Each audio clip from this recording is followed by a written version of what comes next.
welcome to The Natural View. I'm Maggie Jaqua. I'm the content director of WholeFoods magazine, and I'm here with my co-host, Todd Pauli of 24 Stories Marketing. Hi, Todd. Hi, Maggie. Good to see you. Good to see you too. So today we are sitting down with Agostina Riganti. She's the Protective Health Strategy Lead at Novozymes OneHealth. And we're going to learn more about postbiotics, some exciting new developments related to digestive health, and some branded ingredient science. So let's dive in. Let's start at the beginning. What are postbiotics and how do they differ from the more familiar probiotics and prebiotics? Sure, nice question. So postbiotics don't have an official definition such as probiotics do, but we use the definition proposed by ISAP, which is the International Scientific Association for Pro and Prebiotics. And in 2021, they agreed and proposed a definition for postbiotics that is basically preparations of inanimate microorganisms that confer a health benefit to the host. So in other words, non-viable microbes that provide a health benefit to the host, and as opposed to probiotics that are live microorganisms that also confer a health benefit to the host. And then prebiotics are substrates, that is substances. And these substances, they are selectively utilized by host microorganisms that confer health benefit to the host. So prebiotics that you might know are, for example, FOS, GOS, HMOs, and other emerging new ones like beta-glucans as well. Right. You know, we've seen an increase in people trying to protect their health through natural and holistic solutions, right? And I'm just wondering, what do you think has caused the growth of that sector? Well, actually, consumers were already in a journey towards a preventative health, but COVID pandemic really accelerated that journey, where we all become aware that it's better to stay healthy than to have to deal with health issues or health concerns. So we were aware of it, and we became more aware during the pandemic of maintaining good health and embracing these holistic health practices. Consumers also became more able to self-educate, and they seek information and products that are supporting this integrated approach on health that is not only immunity, but also mental health, emotional health, environmental well-being, anything that goes beyond traditional healthcare as kind of sick care, if you wish. And then on top of the pandemic, and with this access we have to information, life stages, aging conditions drive individuals to be more conscious of their health, and also the value in maintaining it. So they research and they search for ingredients and products associated to health benefits, and they actually also find these claim or health benefits when they are claimed really valuable, but they also seek for value for money, and they are more seeking for ethically sourced products, eco-friendly ingredients. So in a way, the pandemic was a way to boost an awareness that was already there in relation to the link in between the gut and health. So this considering the gut as having a pivotal role in our health, and also help drive individuals to address immunity, brain health, and cardiometabolic health more through dietary changes and not only through traditional medicine. So another important driver is the increase in healthcare costs for us individuals and for the governments as well in general. And these also drove attention to seeking for or being health conscious. And these health conscious lifestyles also drove attention to supplements more than ever in the past. Great. So are there any significant shifts in trends that you've noticed over these years? Yes. So actually, the trend we found, or I find very, very interesting is, and key to our times and to rethink our industry, is the power of consumer in driving innovation. So like if you think 20 years ago, gastrointestinal health was often regarded only to, to the gut health, and it was more a taboo. And now consumers perceive the gut as the center or a very important pivotal role in an overall well-being. And so there is a growing emphasis in optimizing the microbiome to proactively reduce the likelihood of health issues. And this idea around the integrated approach to wellness in the market it's actually pushed and driven by consumers. So it's very interesting the power that consumers have right now in driving innovation in the industry. And this is especially because we are living in this hyper-connected society, but we are also very much empowered by this digital age because we know more, we can research more, but we also know more about ourselves. If you, for example, have wearables, that you know more about your health than ever. This is really, really driving, let's say, pressure on innovation in the health sector, but I think that never happened in the past. So for me, that's the more interesting or significant shift in trends that we notice and we're actually working on. Yeah, I think that trend is fascinating because if you think back, like you said, 20 years ago, speaking for me personally, it seemed like I had one source of health information, and that was probably my physician during a yearly checkup, without doing too much work. And now we have all this information at our fingertips. And I'm wondering, as gut health has become so prevalent in terms of conversation we've had and product development, what are you seeing some of the symptoms or some of the, issues people are having? Well, in general, what we see is that we are not anymore comfortable with just, getting diagnosed or a reply that it is how it is, and there's nothing we can do about it. And there's so much knowledge spread around the gut health, but especially this knowledge about bacteria in our stomach, bacteria in our gut that also now is spreading to bacteria in the stomach. So we, as consumers, know now that if we have certain symptoms and they stay for a long time, then they could be associated to maybe dysregulation or bacterial colonization that shouldn't be that way, or a disbalance in between in bacterial colonization. So, for example, we're very much advanced, or we know a lot about a special bacteria in the gut that is causing symptoms that are associated to a lot of various digestive issues. That's called H. pylori.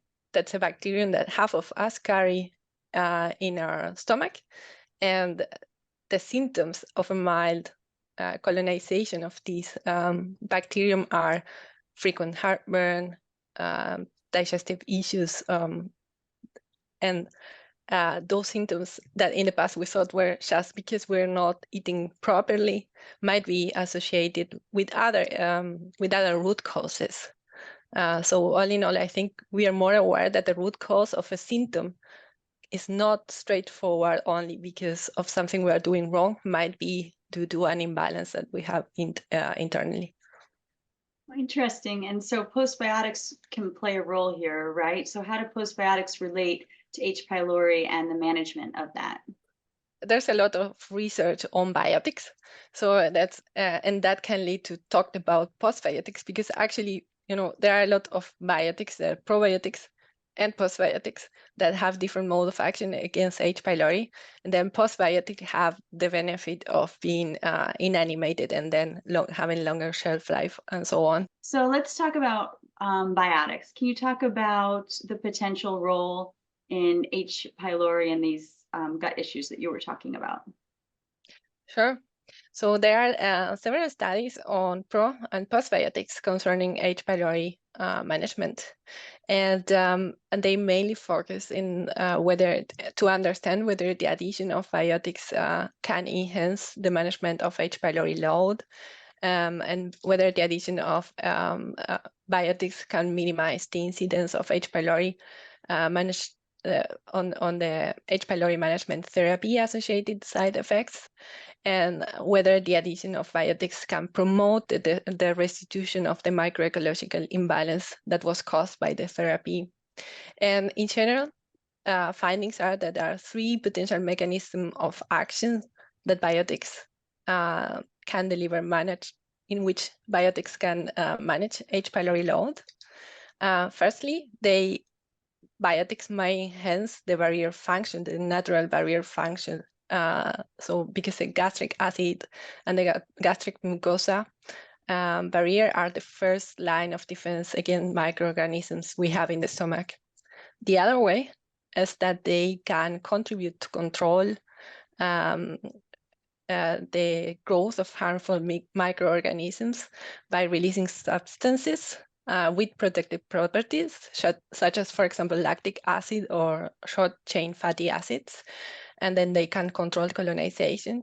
And the third way is by interfering with H. pylori colonization, either by competing for adhesion sites or interfering with that addition to the stomach lining or coaggregating with H. pylori to promote its excretion.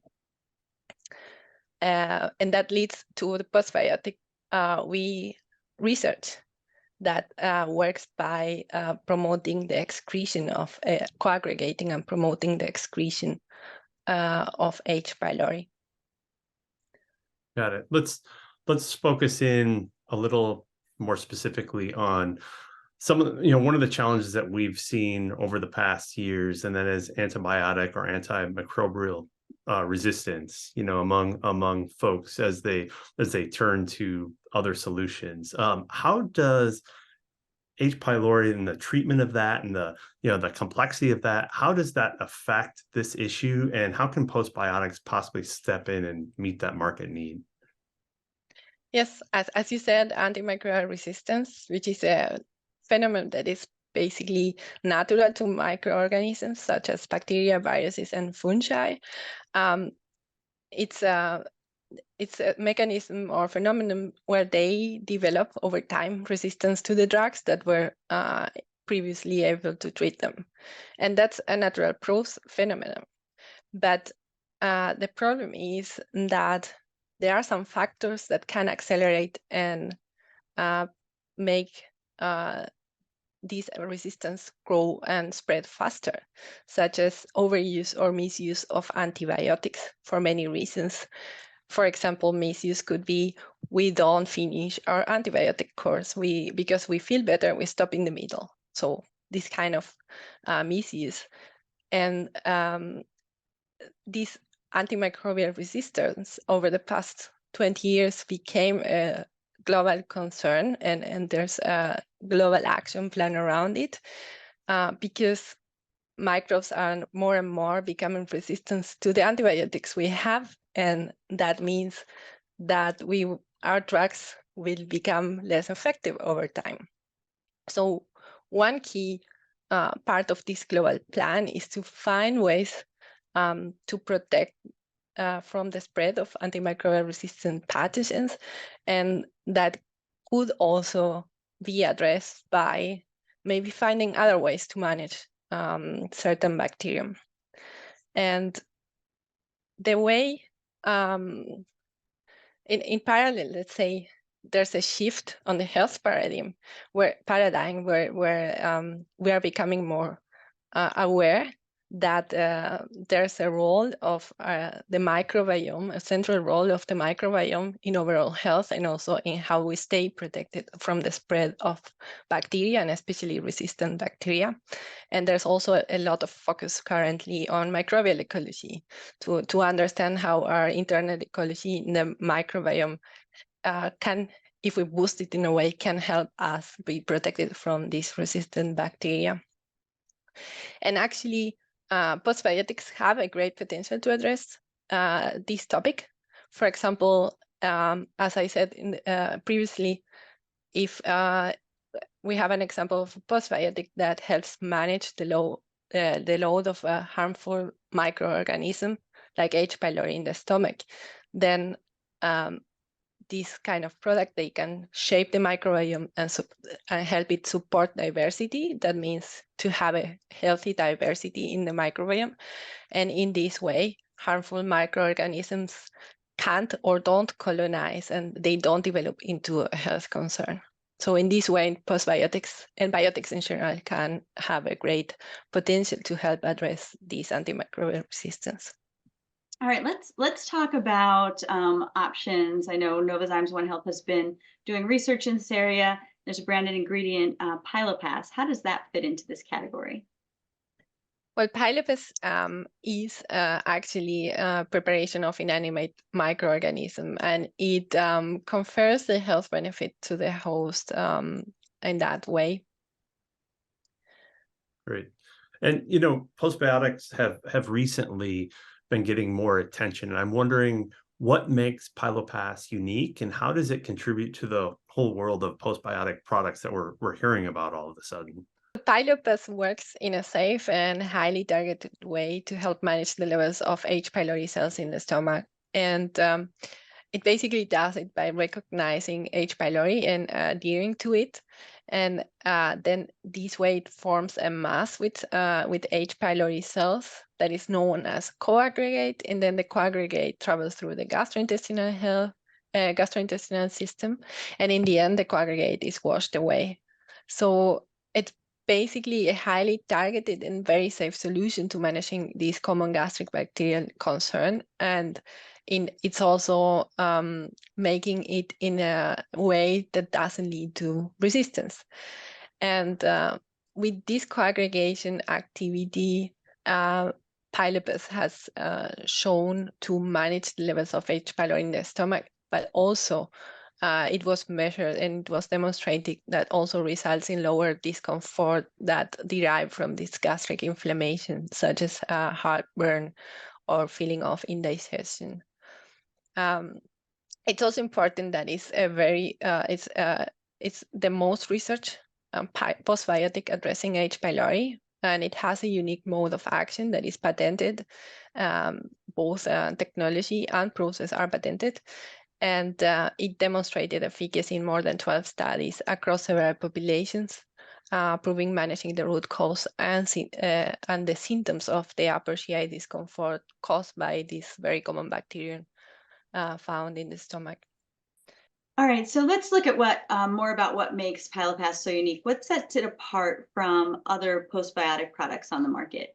It's the first and most researched postbiotic in the market targeting H. pylori, and it actually was designed to be highly targeted to that bacterium. It's the mode of action is unique. It works by aggregating with H. pylori and also proven to result in lowering discomfort caused by gastric inflammation. So that's a very unique mode of action. And then it's also important that it was researched in more than 12 clinical trials in different populations across the globe. And in all those clinical trials, it was proven, the efficacy was proven, as well as the managing of symptoms of upper GI discomfort caused by this bacterium that we commonly find in the stomach. And from other biotics also, it's important that this is a postbiotic, and postbiotics deliver better stability and longer shelf life. So this is what also sets Pylopass apart of other other biotics in the market. All right, can you just provide us a quick look at some of the latest research and developments related to Pylopass? Yes, absolutely. So as mentioned, Pylopass was tested in more than 12 clinical trials across the globe. And if you put all those clinical trials together, we demonstrated several aspects of how Pylopass manages levels of H. pylori. So of course, it was proven that in those clinical trials that it helps manage the levels of H. pylori in the stomach. Also proven that it reduces stomach and gastrointestinal discomfort related to the bacterium.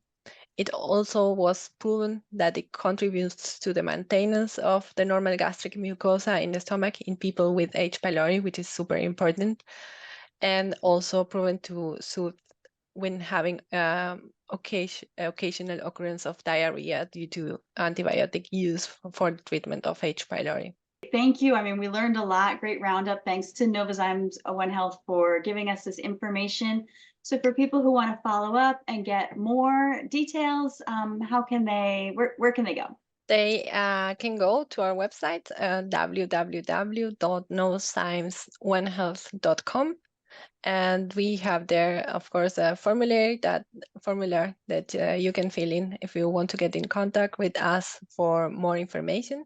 And I also recommend to navigate this website. We have a section that is our solutions, and then you can find a lot of information on Pylopass and the research done on this strain. Excellent. Well, thank you so much.